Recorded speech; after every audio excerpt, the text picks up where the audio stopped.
My instructional problem is one that I hear echoed through the teacher's lounge. It's that middle school students just don't seem to care about the quality of their work. They have no pride. Obviously, there are exceptions, but in a fast-paced world such as this, taking time to do something the right way often seems to be too much of a bother for many students. In my art class, this is a big problem. Art is all about taking the time to make things you can be proud of. I believe that students would try harder if they had some incentive, a website to display their art.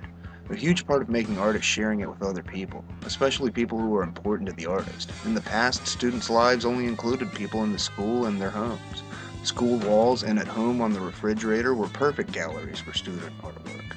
These students' lives now include people all over the entire world via the internet. If they can't share their artwork to everyone, then why should they be bothered to make something they're proud of? I believe that by assisting an 8th grade art class to create a class web gallery, perhaps I could give students an outlet to show off things that they make and want to share. I suppose in a way I will be using technology with a field of dreams type philosophy. If we build it, they will want to make art to show on it. It would be a way to bring some of their world into the art room and for them to take some of their art room into their world. Perhaps this merging of worlds will give some students the push they need to make something they can be proud of. The most important characteristic of these learners would be their age, which is 8th grade, about 13 years old. That being said, they have a strong affinity towards technology and the internet, as it has been part of their lives since birth. An affinity towards technology does not necessarily translate into knowledge on the subject. My goal was simple, to make a website where kids could show off their artwork. This proved to be difficult for two main reasons. One, the kids were far less experienced with computers in the capacity that we would need to use them, and thus got bored with the project very quickly. Two, the available technology proved to be slow and clunky for our needs and for the flow of the lesson. The first obstacle presented itself almost immediately when I wanted the kids to email me pictures for the website. Many of them tried to simply right-click the picture and select Send Picture via email, which would be the logical way to go about it, but that's not how the computers are set up at school. They had no idea what to do when an error message popped up saying no email client configured. So they just gave up with the project. Most of the kids began drawing with Microsoft Paint while they waited for me to come around and help them. It surprised me a little that the kids didn't simply try to figure it out on their own. Instead, they seemed to be trained to find some diversion until the instructor could assist them. I went around the computer lab trying to help the kids log into their email accounts so they could attach the pictures to send me. Only about 40% of the kids could actually access their own email accounts. Most had long ago forgotten their passwords. They only set up the account so they could make Facebook profiles and the like. I suggested that the kids try the website Pixlr.com to make art rather than just Microsoft Paint. This is where the next hurdle presented itself. At home on my laptop, I use Pixlr much in the same way that someone would use Photoshop. It is freeware and it doesn't require a download. I figured that it would be perfect in this situation. The program instead was very laggy and not at all conducive to making art. One kid tried to explain to me why he would rather use Microsoft Paint than Pixlr. It's like when I move the mouse, the cursor doesn't move at the same speed.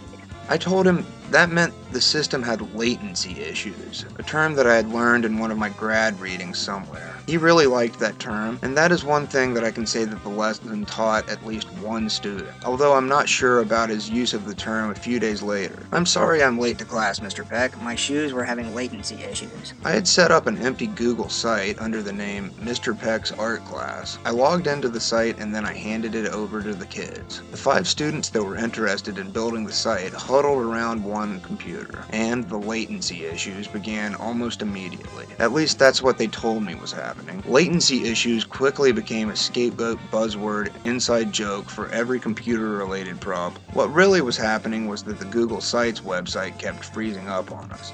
This frustrated 2 of the students greatly, and they moved on to making art on Microsoft Paint. As I said earlier, a backup activity of the students making Microsoft Paint presented itself on the first day. I had initially hoped that using the computers might inspire them to make something great, but most of their art seemed to regress back to kindergarten. I tried to intervene and show them a quick tutorial of how to use the various tools and the edit menu functions. However, they seemed pretty content with making pictures that were far more elementary than the things we had been drawing in class. I was only able to reserve the computer lab for 4 days, and we had about 30 minutes per session. However, we were able to make at least a home page where you can select from 6th, 7th, or 8th grade, and each grade was given a home page as well. On the 8th grade home page, we uploaded all of the Microsoft Paint work that was sent to the account. When I say what was sent to the account, there was not much. In total, only 4 of the 10 students who were working on the Paint project made anything that they wanted to send me, and of those, only 2 were able to figure out how to save and send the files. The other 2 gave up and took pictures of the screen with their phones. These students have no trouble using their phones and show a lot of patience figuring out how to use them productively.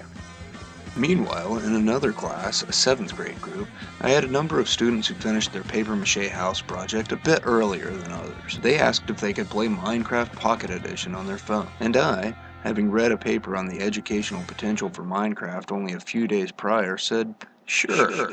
This "sure" opened my classroom to an integration of technology that I could not have seen coming. Because the students were in the same area, they were able to connect to a server and play and build with one another in the same world. Watching the kids play, I had never seen them so engaged on making anything. This engagement quickly evolved into arguing because several of them like to grieve one another, which means to destroy another player's creation or just make it unnecessarily difficult to play. To combat this, I challenged them to work together to build something extraordinary. The next time I saw the group, they immediately asked if they could play Minecraft again. This time almost 75% of the class wanted to play too. On the spot, I made up a group activity that the kids could do in Minecraft. Their challenge was simple: to build a replica of the school. Not just any school, but our school. I thought that it could be a one-day project. It became far more involved than I ever imagined possible. It actually became an online collaborative art project. Not only that, but they could only make servers for up to 5 players. So we had a bit of competition in the class. There were 2 teams that each had 4 girls on them, and there was one team that had 5 boys and 2 boys who were worked independently. As for assessing the learning, I did this by both listening to their conversations as they worked and by virtually touring the product of their work. The level of focus they gave the project was palpable, and the conversations that it spawned were of the sort an architect would have with a contractor. The whole discourse between the kids showed off all the levels of Bloom's taxonomy. On the final session, I entered their worlds and to tour their schools via my own cell phone.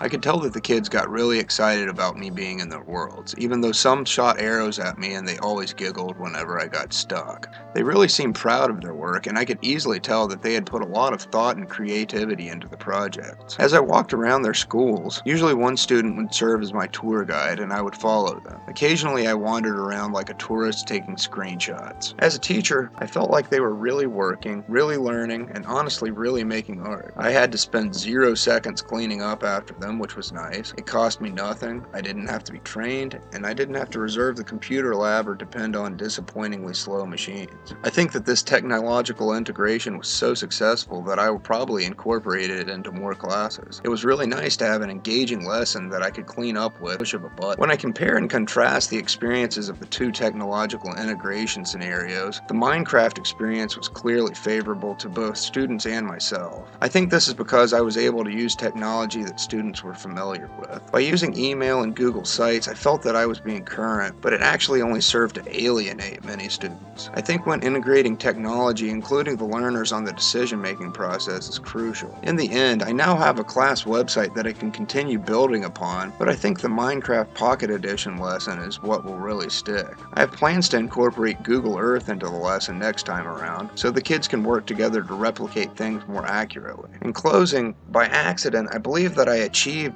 my original goal through technology. Quote, "Students would try harder if they had some incentive. A huge part of making art is sharing it with other people. It would be a way to bring some of their world into the art room and for them to take some of their art room into their world.